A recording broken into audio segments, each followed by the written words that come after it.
I will begin with a word of prayer.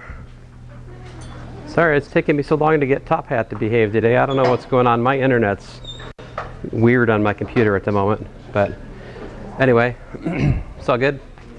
I will begin. Dear Heavenly Father, we thank you for this day. I thank you for these students. Just ask you to bless this class today as we study your creation. Help us to glorify you in whatever we do this day, Lord. In your name I pray. For Jesus, amen. So, you guys all top-hatted? Well, you should probably do that.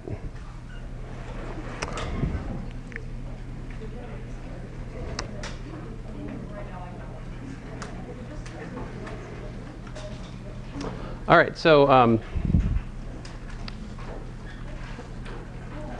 just a few notes here. I will be gone later Thursday. You guys, I'm teaching this class, and then I'm on the road, so I won't stick around after class on Thursday. I have to drive to Alabama. We're selling a house, which is good. So anyway, just wanted to mention that to you. Of course, you can still email me, right? When's your next homework due? Saturday. Yeah. So let's get into it. Today we're talking about set operations. And so there are two basic set operations we should talk about. The one is the union. All right. So what do we mean by the union of two sets? So X is said to be in the union of A and B if either, well, not either, but if X is in A or X is in B. I don't say either or, because it's possible that X could be in A and B. That's also fine. So when we say or here, we mean it in the sense of like mathematical or. So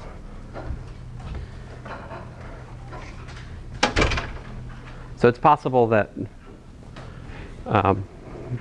the point in question could be in both A and B. It would still be in the union. So here's a picture down here of it. All right. So making sure my.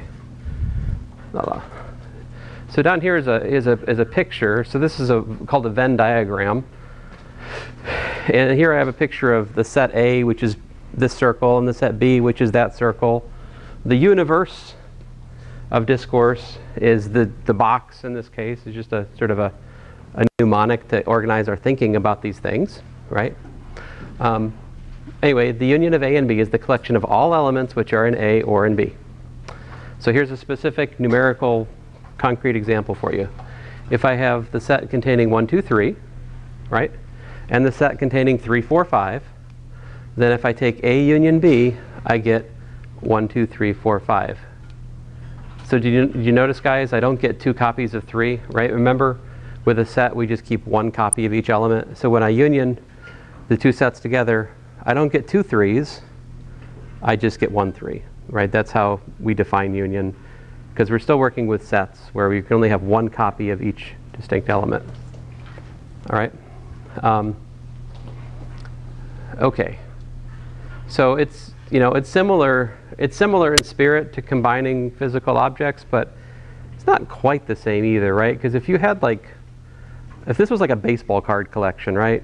And you had 3 baseball cards and somebody else had 3 baseball cards, and you put them together, right?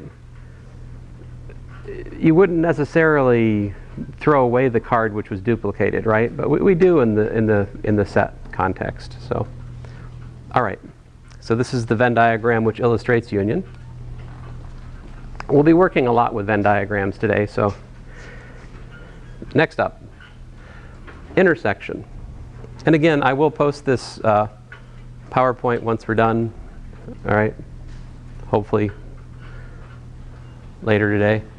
The intersection of A and B is, this is read A intersect B, this funny looking, some people say it's an N, like and, the N in and.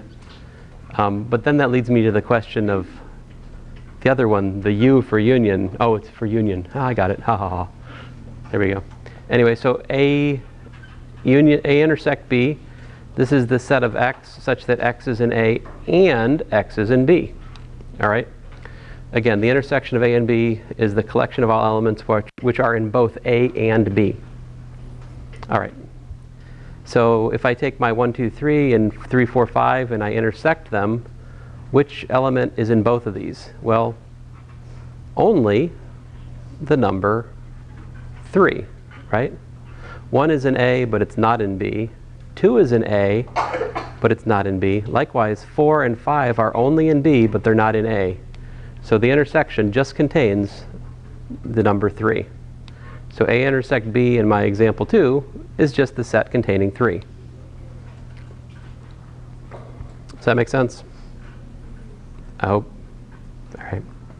A picture, a Venn diagram to illustrate this intersection is just this. So the blue shaded part is the intersection, right? This is A intersect B. It's the part which is in both the set A and the set B, right in there.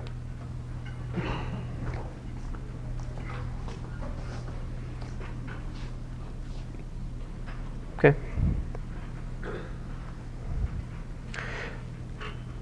Just a reminder, we talked a little bit about the complement of a set last time, right? Remember how that works?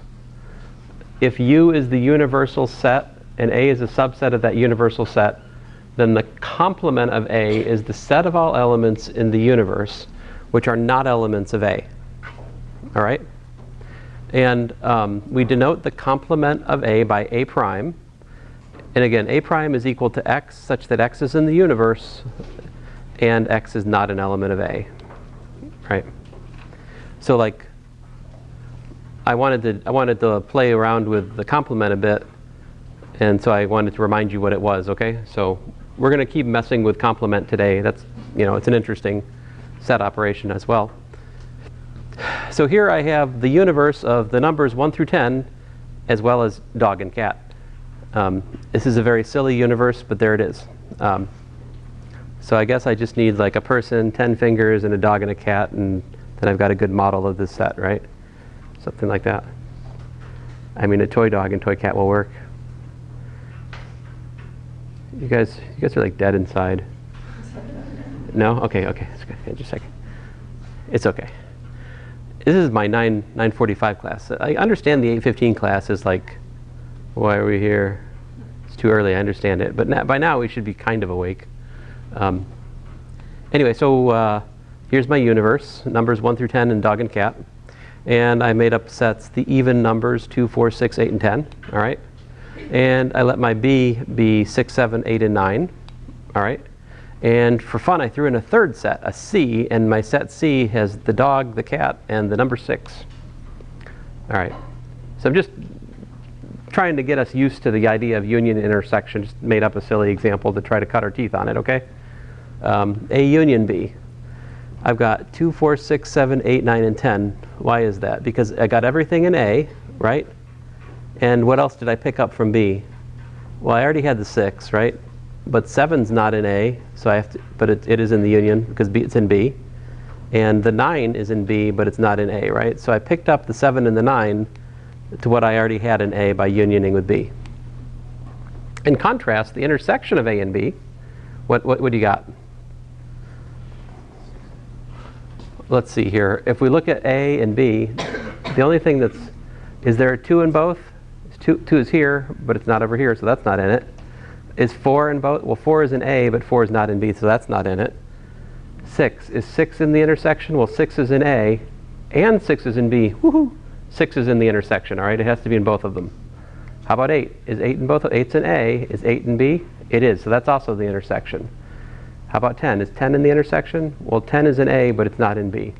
So this is how you can calculate the intersection. You just take one of the sets you're intersecting, and you go element by element and ask the question, is that element also in the other set? And if you just go systematically across one of the sets as you compare to the other, you should be able to figure out the intersection. What would have been smarter for me? What would have been easier? What should I have used as my... I should have done what? I should have, instead of going across A, I should have gone across B, right? Because then I've only got 4 things to check. Is 6 in A? Yep, so that's in the intersection. Is 7 in A? Nope, so that's not in the intersection. Is 8 in A? It is, so that's in the intersection. Is 9 in A? It's not. So if I'd used B as my sort of, starting point to figure out what's in the intersection. That would have made it easier, right? So you should always like look at the smaller set when you're intersecting two sets to figure out what the intersection is. That would be smarter. How about A intersect B intersect C? Well, good news. The intersection is what's called associative. So I can first intersect A and B. I already did that right here. So that's 6, 8, right? And C is the dog, the cat, and 6, right? So is 6 in both? Well, 6 is here, and 6 is there. So it's in the intersection. How about 8? Is 8's in this set? Is it in this set? It is not. Right? So the intersection of A, B, and C here is just the set containing 6. One other calculation here. What's the complement of A union B in this context? All right. So A union B, remember we figured out was 2, 4, 6, 7, 8, 9, 10. All right. And I just wrote them in this order so we can see what's in there easily. Like you could put them in any order you wanted. Ooh, I need to be careful how I ask this question on the test. Otherwise, my grading is going to be truly horrible. Because you could also write this 10, 2, 4, 6, 7, 8, 9. And it would look really different to a grader. Ugh. There will be some multiple choice on your test. There are 100 of you. Let's see here. So what's the complement of this set? It's everything not in the set that's in the universe. What is that? When you look at the universe, it's got 1. What else does it have? It's got a 3. It's got a 5. And it's got dog and cat. So 1, 3, 5, dog and cat. These are elements of the universe which are not in this set right here, right? So I've got 1, 3, 5, dog, cat. I intersect that with dog, cat, and 6. And the only thing that's common to both this set and that set is the dog and the cat. So these are not hard, right? If you understand, they're not hard. If you don't understand, it's like, what are you doing, right? If you can get past that feeling of what are you doing, you will find that what's waiting for you on the other side of your not understanding is something not that complicated. It really isn't, right? All right. Any questions? I can talk more. All right. So let's talk about the Venn diagram for the complement of A. So the complement of A is the universe with everything in A taken away. So the universe is pictured by the box here. So everything in the universe that's not in A is just this blue region, right? The Venn diagram for the complement of B, it's everything in the universe except for what's in B. Okay?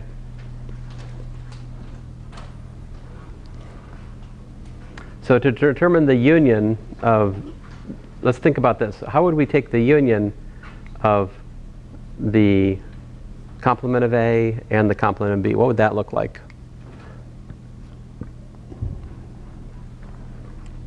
What would the picture for the complement, what would the picture of the union of these two sets look like? Yeah?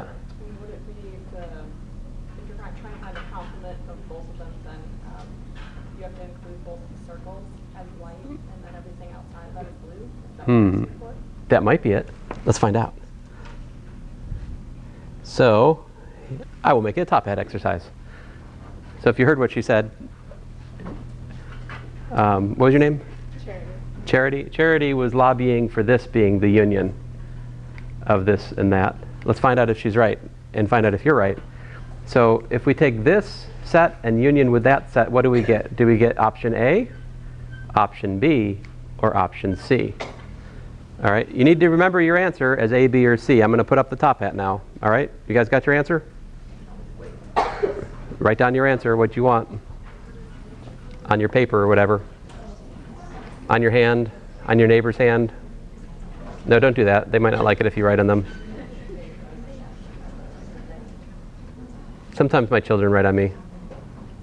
I'm usually okay with it. All right, so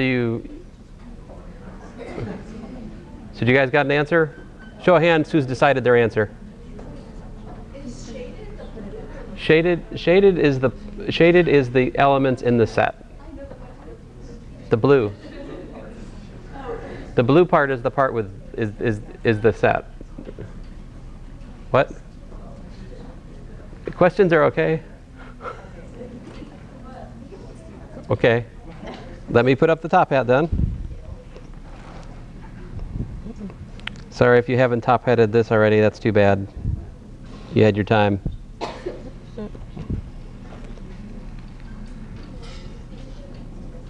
Let's see here, where do I do? Didn't it have save and assign? Where did the assign go? Oh. Thank you.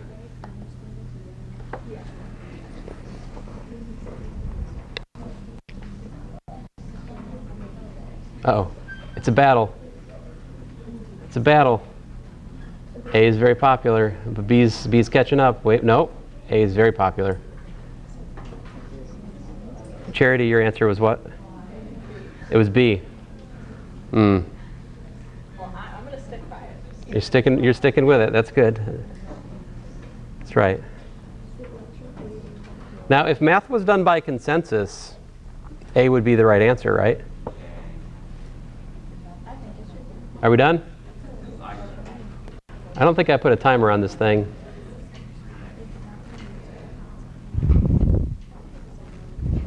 How do I end it?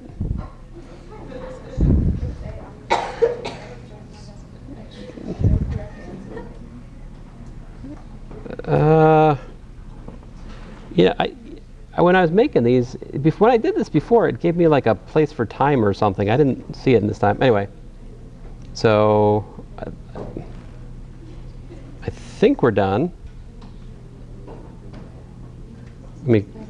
I forgot to calculate the number of you. 70, 84, 90. I think that's about the number that took attendance. So I will go back to the slide now. The answer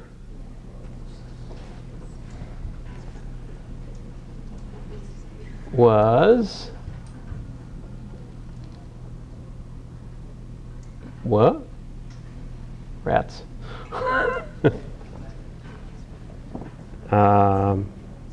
Oh goodness, now I've forgotten. Oh, the answer was A. Yeah. Well, were you saying B though, or am I mischaracterizing your answer? So A would be. A might have been what you were saying, and I made you. I said B. You said B? Okay. No, so when we take the union of this and this, union keeps any point. If it's in either set, we keep it. So the part that's shaded blue is we take this and this together, it's all of that. Right? So in this case, consensus was correct. This would not be the union, because the union has both whatever's in the complement of A and whatever's in the complement of B. It's got these two pieces here and here, so this is the correct answer. A was the correct answer. All right.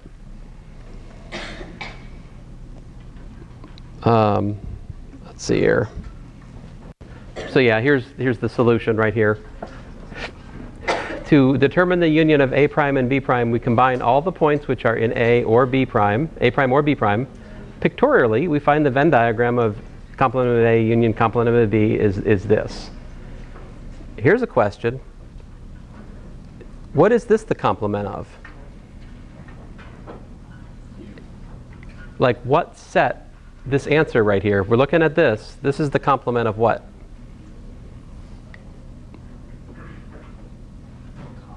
This is the complement of what set? Yep. The low A and the under the down B. Yes, the A, so intersection, yes. So the intersection of A and B is this piece right here, right? So if you complement what's here, you get all of this. This is actually the complement of A intersect B. All right. So in class exercise number 2, which I may or may not have just answered, sorry. If you take complement of A union the complement of B, we get this, right? We just talked about this. This is the Venn diagram. So the diagram above suggests which of the following relations between union and complement of sets is your option Ron Swanson. That the complement of A union the complement of B is the complement of the intersection of A and B, right? One option. Is it that the complement of A union the complement of B is just the union of A and B? Is it that the intersection of complement of A and the intersection of complement of B is the complement of the union of A and B? Which one of these relations is proved by this picture, basically? Do you want it to pick Ron Swanson, Mighty Guy, or Naruto? Them's your choices. All right, let's go back to the top hat. Find out what we got.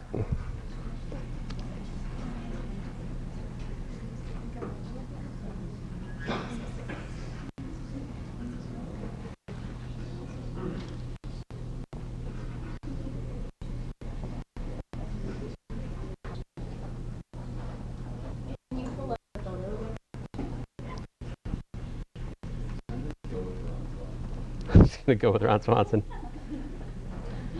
Seems like a good choice. I like his views on government. Let's see here.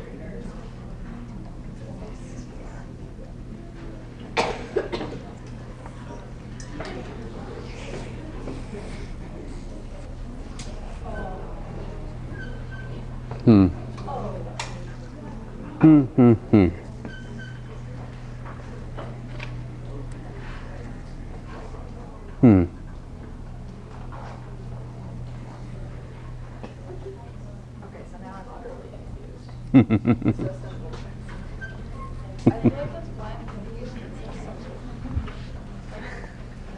That doesn't make any sense. Like, I don't. It makes perfect sense, though, right? It makes sense, but in my brain it's like, no. Yeah, no. So no, it's more complicated. Yeah. So what you're saying is that an intersection is different than a union? Or Yes, intersection is not the same as union. That is true. so the intersection is only the elements that are the same in both of the sets. Yep. The union is the single. Yeah, we can go back to the start here.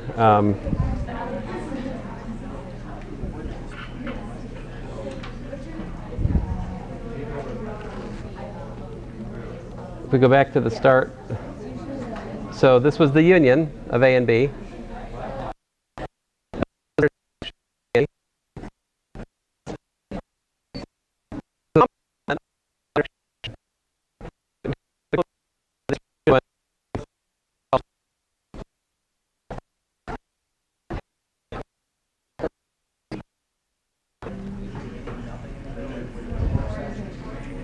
Yeah, so this is the complement of the intersection. So what I'm telling you is the right answer is actually A, Ron Swanson. See, because this is the complement of A, union the complement of B, and what this is the complement of A intersect B. So Ron Swanson was the right answer. Let's see if I actually, what's that? The question, though, see, I put it wrong. Oh, man. Sorry. Ron Swanson was the correct answer, but you got counted correct if you put Naruto. So, my bad. But to be clear,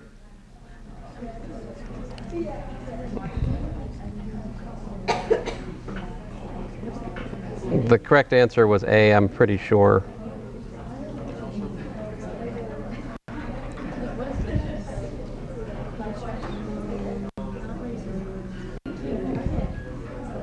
All right.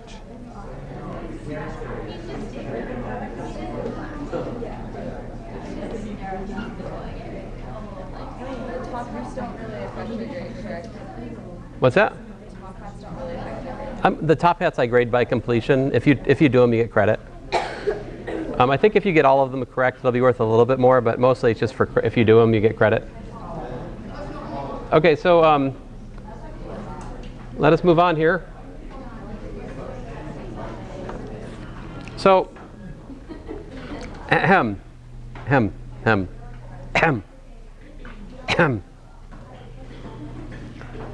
So the intersection of A and B, is there a question or?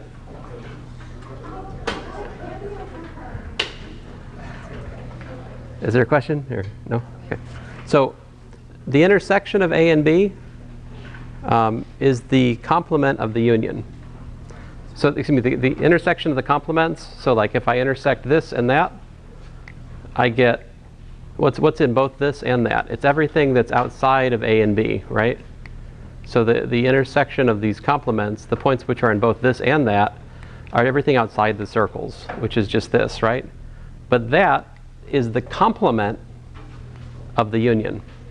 This is one of what is known as De Morgan's laws, that the intersection of the complement is the complement of the union. That's one. The other De Morgan's law is that the union of the complements is the complement of the intersection, which is what I just had your the Ron Swanson quiz on. Yeah. So if we union this and that, we get that. But this is exactly the complement of the intersection, because the way to think of it is the complement in one of these pictures, it turns everything that's white to blue and everything that's blue to white. That's the complement pictorially in our pictures. You just switch shaded to unshaded. That's complement.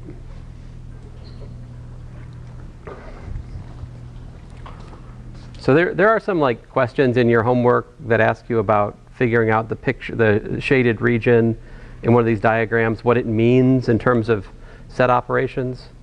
Okay, so I'm trying to build up some idea of this, some concept of this, so that you can answer those questions. All right. I should mention there are some really nice properties to the set operations. For example, the union of A and B is the union of B and A. The intersection of A and B is the intersection of B and A. So union and intersection commute. Also, super nice, they're associative. So it doesn't matter if you take the union of B and C first, or if you take the union of A and B first. Either way, A union B union C is the same thing. And likewise for intersection. It doesn't matter which two you intersect first, you still get the same outcome. So both intersection and union are what are called associative. All right? And then finally, these are a little bit more interesting. We have the distributive law. So like A intersect B union C is A intersect B unioned with A intersect C. Let me write a note. Let me write something from algebra that will make this maybe look a little bit less mysterious, yeah?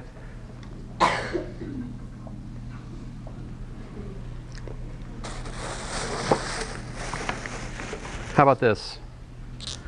So the first distributive law is kind of like A times B plus C. And the second distributive law is kind of like A, well, I should be careful. I start to wonder about the second distributive law.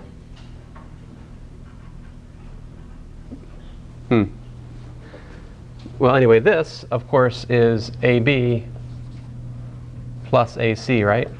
So this is like, so you can think of this as sort of analogous to A union, excuse me, intersection B union C is equal to A intersect B union with A intersect C.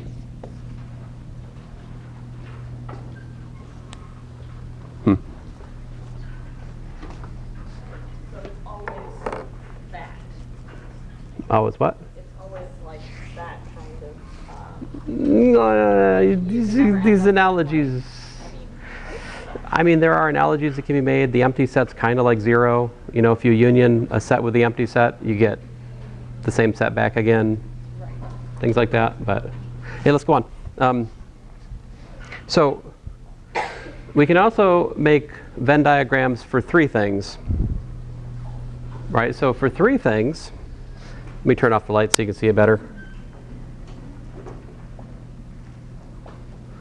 for the folks in the back. I think you probably have better success with your cameras, right? If I turn the lights off, I'm guessing. But where was I? So we have, my picture here is there's the set A, there's the set B, there's the set C, all right? And I've just labeled, there's 8 different cases, right?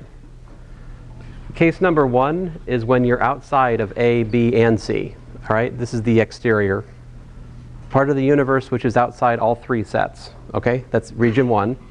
Region 2 is the part of A which is just in A, but it's not in B or C, right? Region 2 is just A, but it's not even overlapping with B or C. 3 is the part of C which does not overlap with B or A. Part 4 is the part of B which does not overlap with A or C, right? 5, what's that? That's the part of the intersection of A and B which is not where? Which is not in C. 6 is the intersection of A and C which is not part of B. 7, well 7 is the part of the intersection of B and C which is not part of A. And what's 8? 8 is the intersection of all 3. So these are disjoint cases, right? The cases 1, 2, 3, 4, 5, 6, 7, 8, these are non-overlapping. So that means that we can do counting problems with these, right? If we have 3 distinct, three categories, we can count relations between those 3 categories using a picture like this. I'll probably do that Thursday. I have a really lengthy example using this kind of diagram to do a counting problem. There's some in your homework that are, I think, like that. Maybe. Or maybe I deleted it. I don't. Well, anyway, I should look back at your homework to see if it's actually there or not. Here is a hideous picture that proves that A intersects C union A intersect B is A intersect B union C. So let me walk through this. So the picture here, right, is A intersects C. See this? Here's A, here's C. This is the part that's the intersection of A and C. The intersection of A and B is this lime-looking thing here, 5 and 8, right? A and B, that's the part that's common to both. If I union this and this, I get this. I get the 5 kind of, from the green part, the 6 from the red part, and then I asked my wife, like, what happens if you put green and red together? I was told that I get some ugly brown, so I use brown here. So like union of this and this gives me these three regions, right? On the other hand, if I take A and I intersect it with B union C is these guys, right? If I intersect this, what's common to both of these? Well, 5, 8, and 6, right? This is the part which is the same in both of these. So when I intersect, I have to have in both sets when I intersect. So I get this here. And of course, if you combine red and blue, you get purple. So that's my stupid color coding. My apology for the defects around the line. I mean, Microsoft Paint, it does what it does. If I had another 8 hours to devote to making this lecture, I would have gone in and zoomed in and carefully filled in the little gaps and made it pretty. I'm sorry I haven't done that. I hope I'm not like depriving you by not having prettier pictures. I could have copied and pasted the ones from the books lectures, but they had less color coding, and I thought it's better to have more color coding to try to communicate what's going on. But anyway, these 2 pics show this, and this gives you that, this and this gives you that. If you look at these 2 sets, though, it's exactly the same set of points that we reach in these 2 different ways, right? So because this union this gives me this, and because this intersect this gives me this, it follows logically then that this is the same set of points as that. So that's how I would prove the, quote unquote, prove the distributive law using Venn diagrams.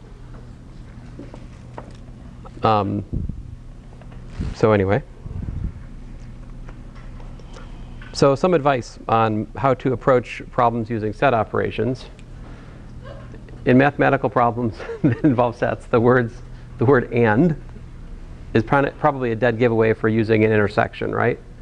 But the word or usually results in us needing to use a union in our setup of something, all right? So Let me see if I can give you a concrete example here.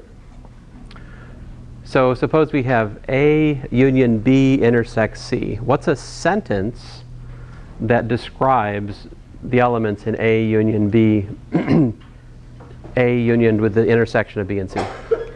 So here's how we could describe it. It is the set of all elements that are in A, comma, or are in B and C. So there's how we could put it into words. I've showed you a lot of pictures so far. Here's some words. I personally think the pictures are more useful. But of course, often we have to communicate in words, right? So we should think about this. Part B. What is J intersect the complement A? How would we describe that in a sentence? We would say it's the set of all elements that are in J and are not in K, right? Say things in the complement is to say that it's not in there, right? So for example, what's the complement of this class? Those are the people who are currently what? They're absent, right? Or they're home for excuse to watch the video later, right? In which case they're not really absent, they're just, what's the word? They're not permanently, they're transitionally absent, until they watch the video, in which case they have attended. So there's some kind of in-between state, right? I mean, I don't know what that is, but I'll shut up. What I'm starting to describe actually is more or less the idea of a fuzzy set. If you read the end of your chapter, it talks about fuzzy sets. It's kind of an interesting idea. You can read about that if you want. Yeah, go for it. For solution A, why wouldn't it be the set of all elements that are in A are in B or C if,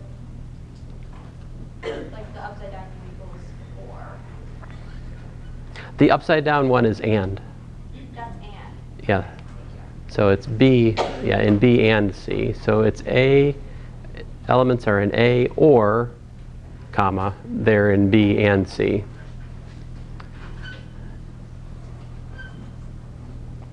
I kind of like to reverse the sentence. You could say it this way, like the set of all elements that are in B and C or they're in A. To me, it reads better. I mean, it's the same, like, logically, but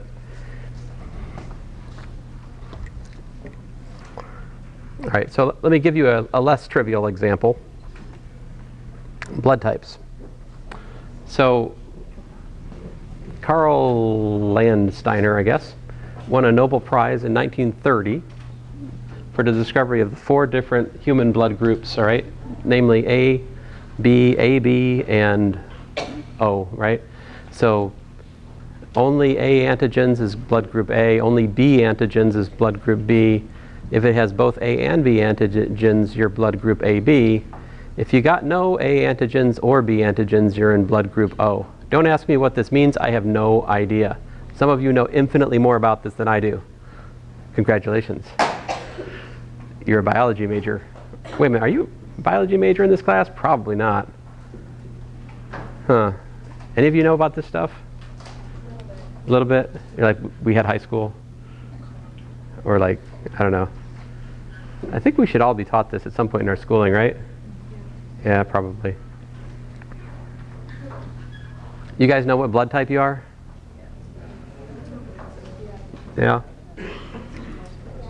I don't. I mean, I don't, it's not in your like student information. I can't look up blood type for my students. So, but. All right, so since we only have A and B, and basically it's just categories A antigens, B antigens, the Venn diagram here is just 2 things. You've got your A, you've got your B, you've got your AB, you've got your O. So this suffices, right? But this is not the end of the story, right? What did we found out more about blood in what?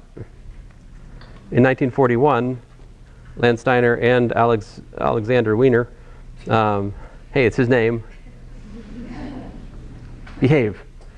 So discovered that human blood may or may not contain a rhesus factor. Blood with this factor is called Rh positive and is denoted by Rh plus. So blood without this factor is called Rh negative and is denoted by Rh minus. So then all of a sudden you got 3 descriptors of the blood, right? The A antigen, the B antigen, or the rhesus factor. And then your Venn diagram looks like this. You got 3 things. Your A, your B, and your rhesus circle, right? And then this is where we get the 8 different blood types corresponding to the 8 different regions in the Venn diagram. O minus means you got none of them. You don't got the A, you don't got the B, you don't got the rhesus factor, right? You're Rh plus anyway. So I guess you don't have the rhesus factor. So so these are the categories. You got A minus, AB minus, B minus, AB plus, A plus, B plus, O plus, right?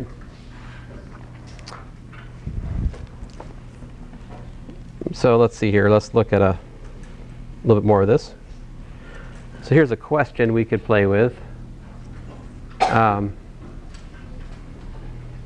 we can use the Venn diagrams below to determine the blood type of each of the people.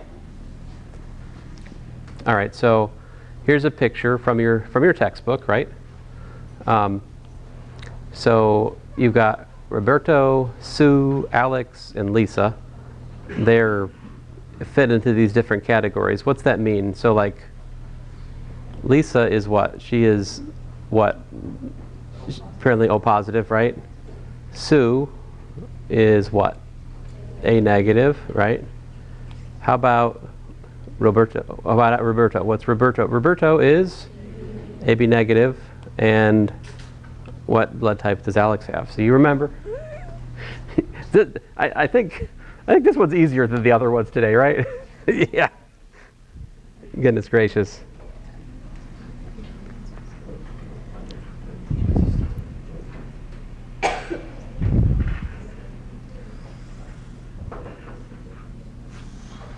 Well,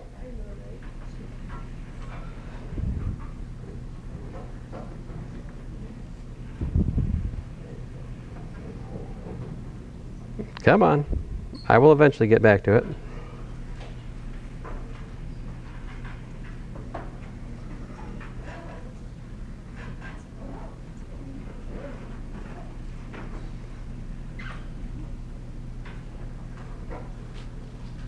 See, I was like, how many choices can I have? Apparently I can have 8, so hooray. Y'all are just going to put the right answer in. Doesn't somebody want to put the wrong answer in just so we can have diversity? No?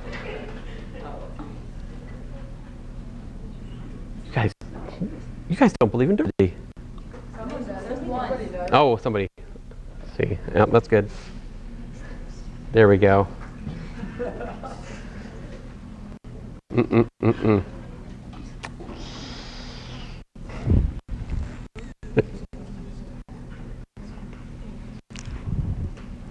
Yeah, I think this problem is not particularly difficult, is it? No.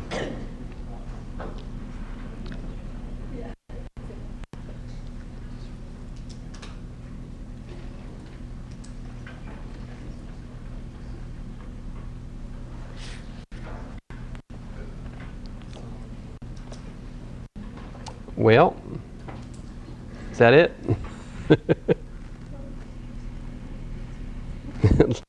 Oh, there we go. Let's see, now there's more diversity. That's good. That's here. Still not enough, though. We probably need to do some work. Do the work. Let's see here. What do we got? 1, 3, 4, 82. Like 10 of you can't be bothered. Come on. You guys are harsh and my mellow. What? How is that possible? Now some of you are just messing around. I mean, I approve. But, all right, well. I suggest what we do now is we go on to the next lecture, actually. I already have written lecture 4. And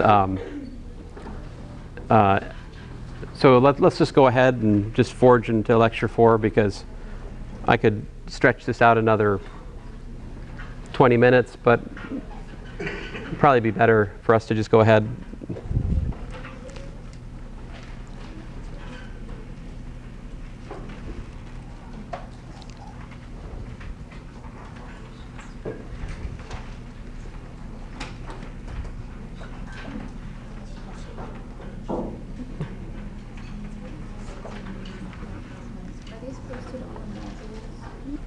These, I have not posted the PowerPoints yet, but I will.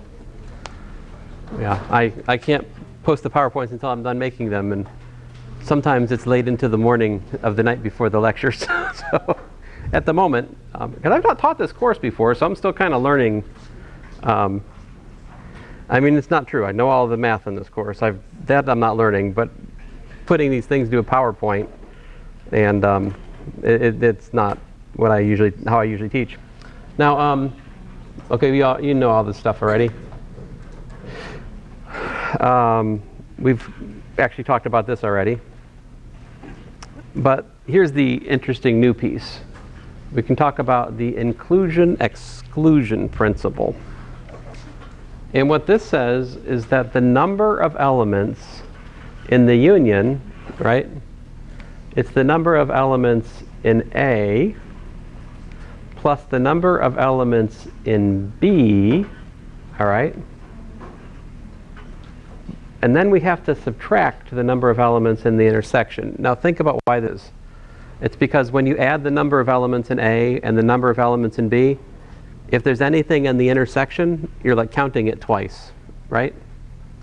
If you just add them together. So to make up for that double counting, you just subtract the number in the intersection, and that's where you get this formula from. This is called the inclusion-exclusion principle. I have an example. So you have a class with students who practice karate and playing the harp. You have 23 students with martial arts, and there are 12 students with musical arts. If 5 students can play the harp and practice karate, then how many students are there in the class? You're like, there is no class. This is a silly made-up example. You're a silly person. It's true. You caught me. So here's we go. We label the karate students set A. The set of karate students is set A. The set of harp playing students, or harpists if you like, we'll call them. That was a very cute sneeze. I'm sorry, I have to recognize. But so B is the. See, the people in the back couldn't even hear it. They missed out. So, so B is the set of harpists. All right, and we're given that the number of karate students is 23. The number of harpists is 12. All right. And we're also told that the number of students who are both, practicing the karate and playing the beautiful music, there's 5 of those people. It'd be an interesting society to be part of, But anyway,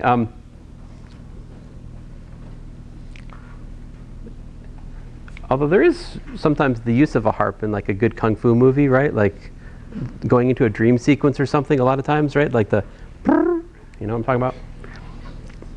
I digress. So anyway, the inclusion-exclusion formula, you take number of A plus number of B minus the number of intersection. In this case is 23 plus 12 minus 5, which is 35, minus 5, which is 30. So the number of students in the class is 30.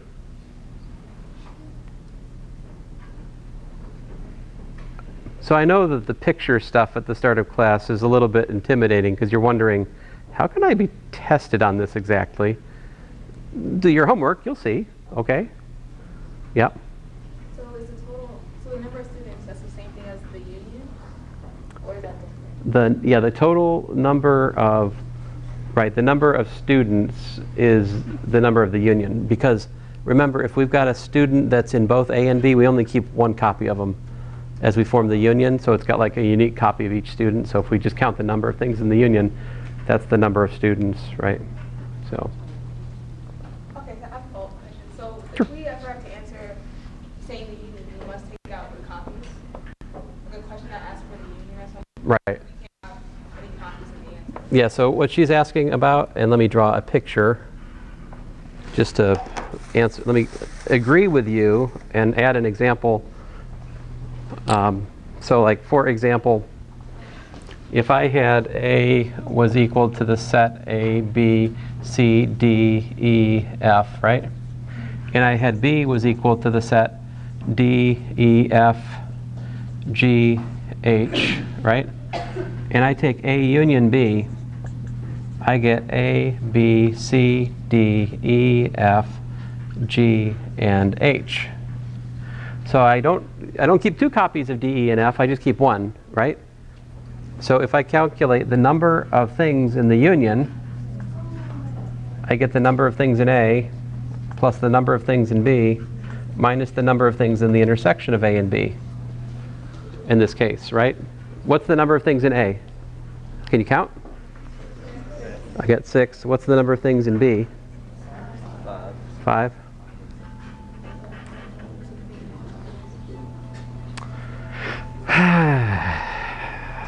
Telemarketers. Oh, worse.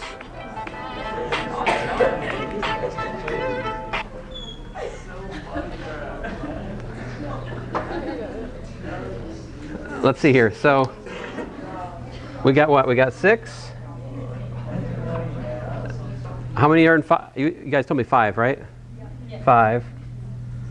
How many are in the intersection? What's A intersect B here? What are common? Just the DEF, right?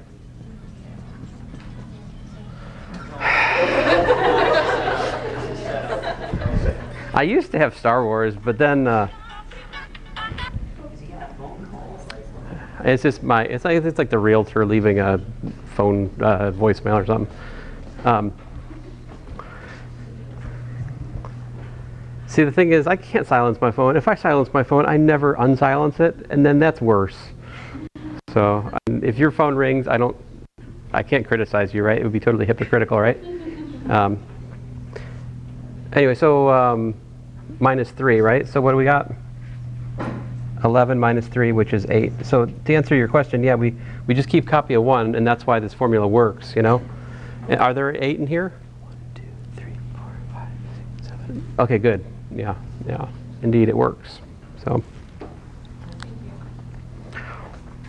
very good question. Can you go back to the? Can you pan back to the screen? Yeah, you. Ah. It's all good.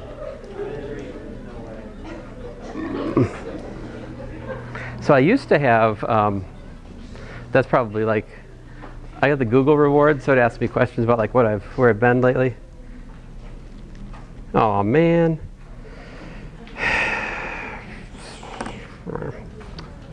All right. Worse. So it's a text from my wife. This one I can't ignore. All right. Moving along here.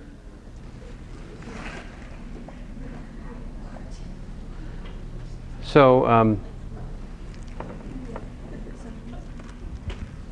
Next example.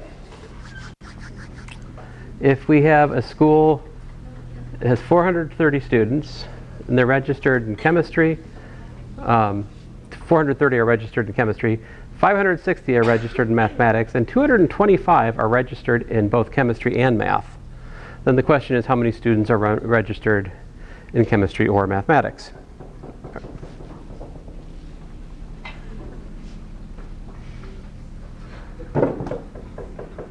Oh, okay. That chair is a troublemaker. So the solution again is just to use the inclusion exclusion formula, right? So the number in math or chemistry, we get from the number of things in the union. To calculate that, we take the number of math students plus the number of chemistry students, and we subtract the number of math and chemistry students, right? All three of these numbers are given, namely 430, 560, and 225. And so you add these numbers and subtract that number, and you get 765. We conclude there are 765 students registered in chemistry or math, right? I was going to say, I used to have this great ringtone, which was like that, you know, in the Star Wars, like the main Star Wars theme, the dun dun dun thing, you know. And I love that ringtone. I mean, the notification for my messages and such. But then the thing is, my 8-year-old found that same sound clip for his Fortnite. And then he was like, ha ha ha, now you won't know the difference between when I'm playing Fortnite and when you get a message. And I said, that is true. And with that, my great Star Wars message notification died a death of Fortnite. Do you guys play the Fortnite? I got one. I got another. Wait, Fortnite? You do play the Fortnite. Very good. So I'm curious. Do you spend money on the skins? You spend too much money on the skins? Like, my kids are like, they want V-Bucks. I'm like, why? And they're like, so we can buy these skins. And I'm like, why though? What does it do? And they're like, nothing really. It just looks cool. I'm like, so you want a bunch of fake internet money to buy decoration for your video game? Well, yeah. It's like, no, I refuse. I won't let them spend their own money on it, much less mine. On occasion, they're gifted V-Bucks, and then I can't stop them. All right. Here we go. Are you guys ready? This one's hard.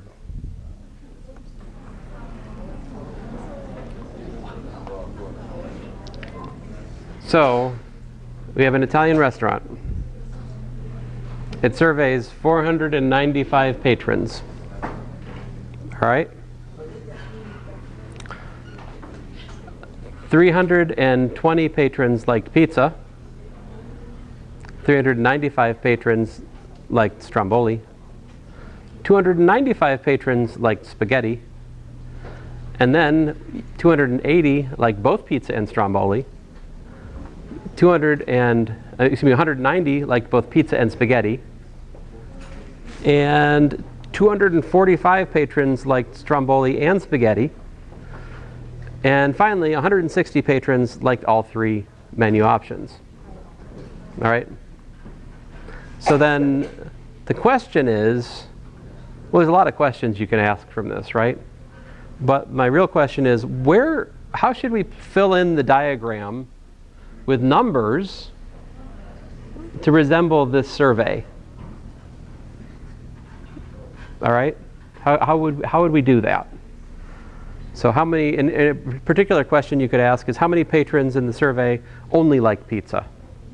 Or what about spaghetti? How many people only liked spaghetti? So let's try to fill out the Venn diagram to answer all such questions. All right? So I'll get us started. Survey says the number of A is 320, the number of B is 395, the number of C is 295, right? Those are the number of people who liked, respectively, pizza, stromboli, and spaghetti. All right? And then intersection, like A intersect B, that meant they liked pizza and stromboli. We said there were 280 of those people. Pizza and spaghetti, 190 of those people. Right? Spaghetti and stromboli, that would be B intersect C. That was 245. And liked all three, there were how many? 160 of those.